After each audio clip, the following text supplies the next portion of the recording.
சம்பாதிக்க பணத்தை பக்குவமா செலவு பண்ணுங்க. ஒரு நாளைக்கு ஒரு 50 ரூபாயாவது சேமிக்க பழகுங்க. கடன் வாங்குறதுக்கு பயப்படுங்க.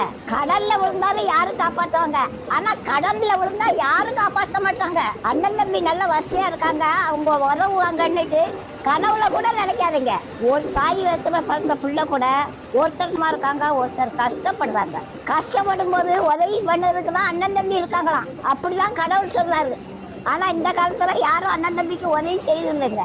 ஆனா நீங்க அப்படி இருக்காதீங்கய்யா.